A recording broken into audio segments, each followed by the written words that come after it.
It was late, way too late for Jungkook to be blinking his eyes open like this. But here he was waking up because he drank one too many bottles of water before bed. His bladder had the worst timing, he swear. He groaned quietly, rubbing a hand over his face and yawning so wide his jaw cracked a little. He blinked against the dim light slipping in through the slightly open window. Just as he was about to swing his legs over the bed, he heard a small soft sniffle. His brows furrowed, the yawn dying in his throat. Maybe he imagined it? He yawned again, slower this time, but the sound came again. Another sniffle barely there, he turned his head toward the other side of the bed, expecting to find her sleeping. It was empty. His find instantly find her on the small sofa by the window, knees pulled to her chest, face half hidden by her arms. "Yn," he said, voice rough from sleep, "nothing." He stood and padded over to her slowly. "Yn," he said again, crouching down beside the sofa. She didn't move. "I know you're awake." She shifted just slightly, her arms loosening from around her legs. "I have the flu," she croaked, voice hoarse, and then another sniffle. "I didn't say anything about that." Busted. He could see her shoulders rise a little, like she was bracing herself. Her head turned slightly away from him, hiding her face in the corner of the cushions. She was crying quietly in the middle of the night and he almost didn't notice. "Yn," he started, then stopped, unsure what to say next. She didn't want to talk. There was something clearly eating her up, and she still felt like she had to hide. He sat down on the floor beside the sofa, legs crossed, hands resting on his knees. "If you're sick, should I go get a thermometer? Call the doctor? Wrap you in 3 blankets and make soup from scratch?" Her arm moved just slightly. He knew she heard the sarcasm. "You know you don't have to hide. I might not be your first choice to talk to, but I'm still here." She shifted slowly, just slightly at first, like she was still debating if she wanted to let him see her like this. But then her arms dropped from around her knees, and she turned her face towards him. The light from the window hit her just enough for him to see it all. Red-rimmed eyes, nose flushed pink from wiping, lips pressed together like she was trying to hold everything in. He felt a weird pull in his chest. Something that made him wish he hadn't said anything at all, but also glad that he did. "Why are you not sleeping?" "Bathroom," he said simply, then added with a tiny smirk, "Too much water." She didn't respond to that, just rubbed at her cheek like it itched. He stood up, walked over to the small side table where they usually kept a bottle, poured some water into a glass, and brought it back to her. "Here." She took it without a word. She drank slowly. He watched her for a moment, then asked softly, "Can I ask who made you cry?" She just looked down at the glass in her hand. He leaned his back against the side of the couch, stretching his legs out a little. "You could just share it with me," he said after a moment. "Think of me as a stranger you met randomly tonight. Someone you'll never see again. Pour your heart out and vanish. No strings." She finally looked at him, and even though her eyes were still watery, there was a small flicker of something else in them. "I don't pour my heart out in front of random men." He snorted. "That's fair. Still, I'm a decent listener." When she stayed quiet, he spoke again. "Was it your parents?" He knew he shouldn't push, but he wanted to know more about her. Wanted to know why she was crying. Isn't it a basic human decency? She didn't answer right away. Her eyes fell to her knees again, the arms wrapping tighter around them. "They were proud of me, you don't know," she finally whispered. He stayed still. He will listen as much as she will share with him. "Always taking me around, showing me off like I was some medal they won. Telling everyone how smart I was, how well behaved, how not perfect. And when you're a kid, it feels good, all that praise. I loved every second of it, thought they were the best parents." Her voice cracked, but it stopped being about me. "I was just their trophy. Their walking, breathing, grade-scoring trophy. Somewhere along the way, it stopped being love. It was, Yn, when is your result? Yn, how much score did you achieve in your quiz?" Then it became control. Like I owed them something. Like, everything about me was theirs to decide. Jungkook brows furrowed slightly, eyes fixed on her as her truth slowly spilled out. "They decided what I wore, what I ate, who I could talk to. They told me to smile when I didn't want to. Be polite when I wanted to. Scream. And worst of all, they decided what I'd become. She wiped at her eyes roughly. I hate medicine. I hate bio, I hate chemistry. I hate the endless books, the pressure, the exams. I wanted something different. But they didn't care. All they cared about was the image. The reputation. The grades. His shoulders slumped. He never really thought much about what she studied or why. He just assumed she liked it. That she was one of those genius kids who actually enjoyed torturing themselves with textbooks and sleepless nights. Apparently not. They yelled at me for getting a 94% this time, she continued bitterly. Last time, when I got a 98, they told me to work harder like this. But today they looked at me like I failed them. Like I'm a failure now. Jungkook swallowed, his throat suddenly dry. She glanced at him, then looked away. It's not like I hate them. I even accepted this marriage because I'm afraid to disappoint them. But I don't think that will ever happen. I don't know what should I do to make them love me as a person, as their daughter. And not some. She didn't finish her sentence, the silence returned. But this time, it wasn't just her breathing in it. He was too. I'm sorry, he said quietly. That you had to go through that. She gave him a small look. Why? You didn't do anything. No, he ran a hand through his hair, but I'm still sorry. You deserve to choose your own life. She didn't say anything to that. Just blinked a few times, and her eyes flickered away again. Yeah, I used to dream about that. He tilted his head slightly, watching her. About what?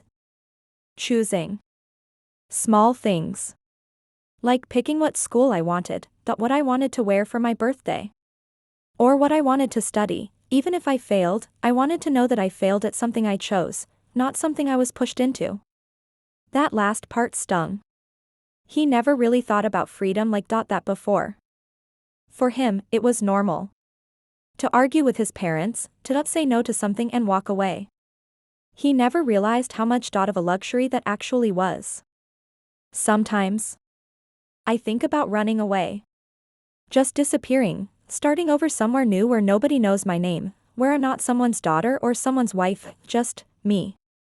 He let out a breath and leaned forward, resting his elbows on his knees. And what would you be doing in that somewhere new place? She looked at him again, and this time there was a faint hint of a smile. Not medicine, that's for sure. He chuckled under his breath. Fair. For real though, she looked away again. Maybe writing. Jungkook nodded slowly. You'd be good at that. You don't even know if I can write. I don't need to. I bet you'd write a killer book. That pulled a tiny laugh from her. Just a soft exhale through her nose, but he caught it. The silence engulfed them until she said softly. Thanks. For not judging.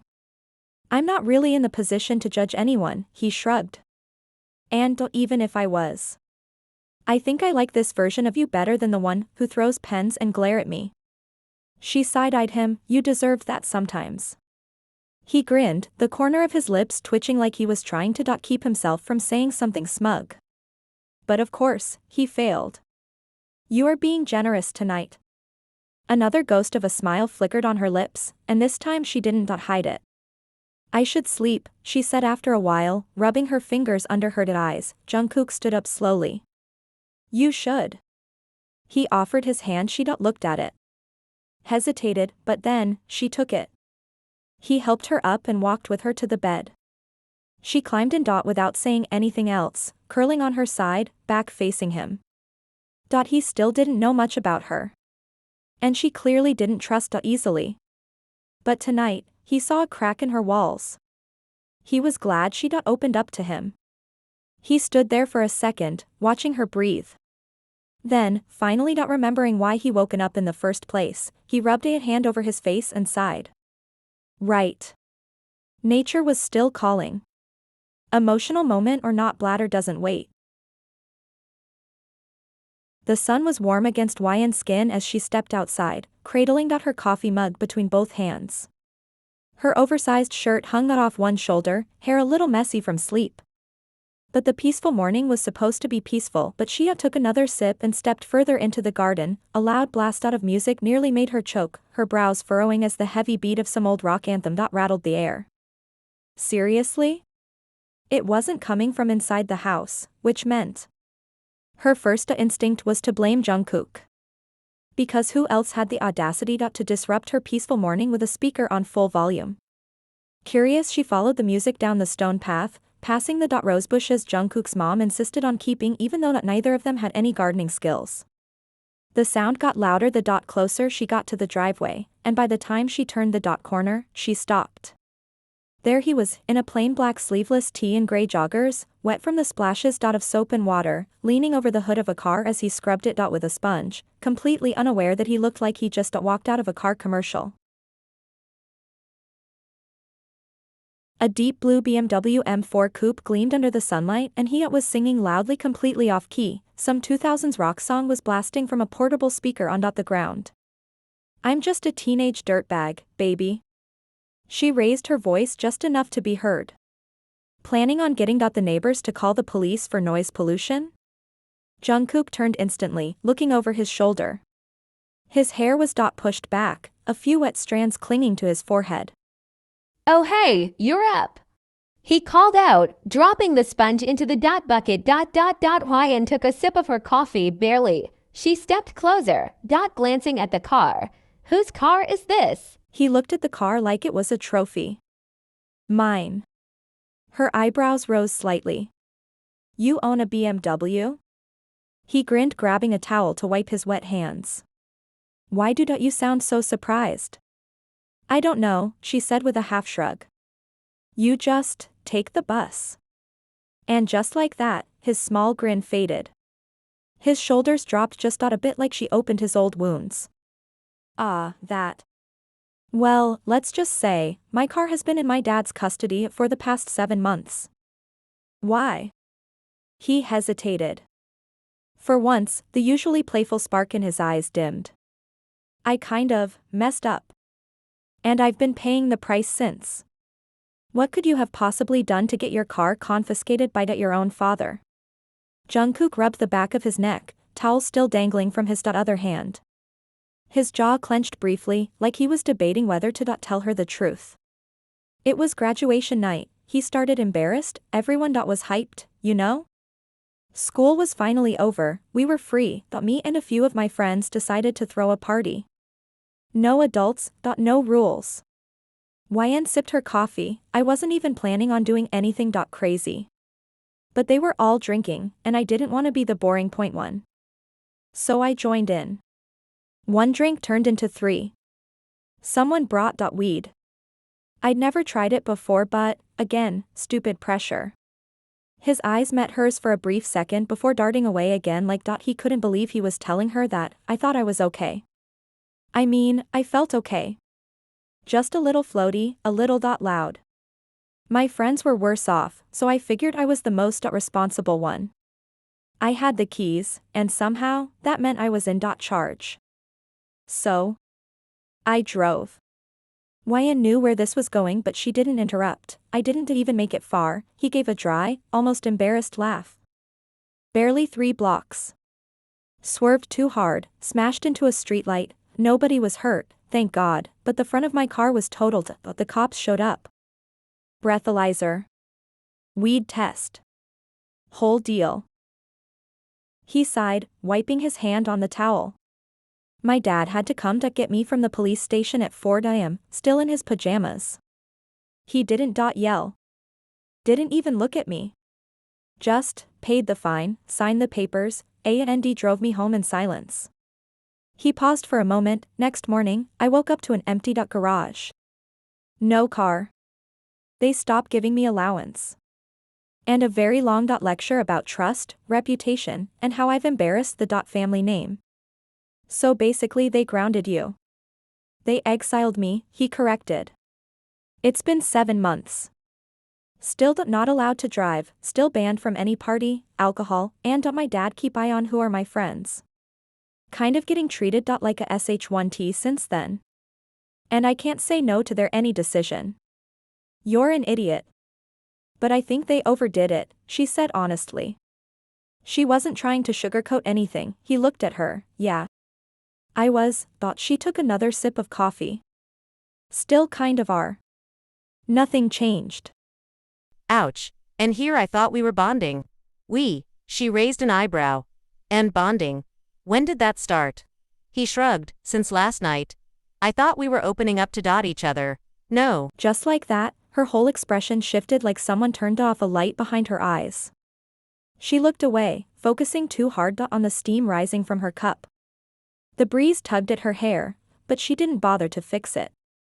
It was stupid. What was, me breaking down like that? She didn't want that moment last night to exist. That embarrassing breakdown on the couch. She never wanted to be seen like that. It wasn't who she built herself to be. Jungkook realized the shift in the mood, could see it that look people wore when they hated being vulnerable. It wasn't stupid. It's not weak to cry or feel something, especially when you've been holding it all in for so long. She didn't look up. Her fingers curled tighter around the mug, like she wished she could jump into the coffee and disappear. I'm not making fun of you, he added. And I wasn't trying to make it a big deal. She didn't say anything. He tried this time softly. Your secrets. Safe with me. Like mine is with you, right? This time she looked up. Her eyes met his, searching his face, mockery, but all she saw is honesty. She nodded slowly. Even though she didn't know much about him. Even though she had every reason not to trust him, not to let him in, still, something in her chest tugged toward him. Maybe he wouldn't laugh behind her back. Maybe he wouldn't tell anyone. Maybe she could believe him. Even if it was just a little, wanna help me? Jungkook asked, nodding toward the car with a hopeful grin, clearly trying to lighten the mood. In blinked the sudden shift in topic catching her off guard, but she was glad he did. With what? Washing your poor. Exiled BM. This car has been neglected for 7 months. She deserves love and attention. You gave your car a gender? Obviously, Jungkook said proudly. Her name is Velvet. YN nearly choked on her coffee. You named your car Velvet? She's sleek, smooth, mysterious, like velvet. He gestured with both hands like he was presenting a masterpiece. You need friends. Real ones. I had them. My dad disapproved. Now I have you. He gave her a cheeky grin. It narrowed her eyes. I'm not touching your velvet. Not happening. He wiped the sweat off his brow with the edge of his shirt, revealing the dip of his toned stomach, sharp lines, tan skin. A soft sheen of sweat catching the sunlight before he dropped it back down. It was enough for her to freeze a little. She knows he didn't do it on purpose, but nope, not going there. Not today, Satan. Fine, whatever. Your loss, he said with a shrug, going back to rinsing the car. First thing I'm gonna do after I get her back properly? Long drive, windows down, music blasting. Maybe I won't even come back. She scoffed, keep dreaming. And please, for the love of every sane neighbor, turn the volume down. Where's your headphone? They broke, he said, not even looking at her. So yeah, I had no other options. Just me and my amazing speaker system. Amazing! Your music taste sucks. Jungkook gasped like she just slapped him. You didn't just say that. I did, she said, sipping her coffee smugly. What are you gonna do about it? Cry. He narrowed his eyes. And she should have known. She didn't even had time to blink when he turned slightly and whoosh a spray of cold water hit her legs. She yelped, jumping back as some of the coffee in her cup splashed onto the grass. JEO and Jungkook, she screeched. Oops. He grinned like the devil himself. My hand slipped. Oh, your face is about to slip. But he was already laughing, the hose still in his hand and very much still pointed at her. She slammed her half-finished mug onto the garden table and stormed toward him, determination burning in her soaked steps. But he was quick to turn the hose again, this time right at her face. You! She gasped, sputtering as cold water smacked her square dot between the eyes. And then he aimed lower. A direct shot to her dot shirt. Jungkook! She shrieked, arms flying up to block it, but it was too late. The water already seeped into the fabric, clinging to her dot skin like betrayal. Okay, she yelled, turning around to shield herself. Stop it. He finally cut off the water, the hose dripping like it was just as Dot guilty. She turned back around. Drenched, cheeks puffed out, Dot with pure rage. Just wait till your father comes back, she snapped, wiping Dot water from her face and flinging droplets onto the ground. You're so dead when he sees what you've done. Dot, she looked up at him. He wasn't laughing anymore. His eyes wide, lips parted. Hose forgotten in his hand, and Dot suddenly. She knew exactly why her eyes dropped to her front, to her soaked shirt now almost translucent under the sunlight. Don't look, she snapped, immediately folded her arms across her chest, face burning.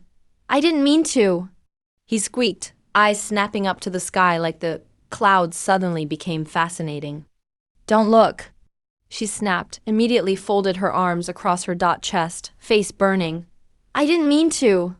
He squeaked, eyes snapping up to the sky like the clouds suddenly became fascinating. His ears were glowing red. They both stood there like they just witnessed a murder. The garden was quiet now. Even the birds seemed to hold their breath. You aimed at me, she accused, teeth clenched, still trying to pull the shirt away from her body. Not there. I didn't mean to hit you, there. He stammered, holding both hands up like he was surrendering. Well, you did it. She refusing to look at him either. A drop of water slid from her temple down her neck, disappearing into her collar. She shivered. He noticed it from the corner of his eye, but quickly looked away again. I didn't do it on purpose, he said last time. I'll, get you a towel, he offered, voice cracking like a teenager in puberty. Which, to be fair, he technically still was. He turned around, speeding his way to get the towel. But she didn't wait for him and turned to get back to her room as fast as possible. Maybe this was how they bonded. In awkward, soaked, eye-contact avoiding chaos. Because for teenagers who didn't know how to talk about feelings, this was definitely something. Even if neither of them had the guts to say what.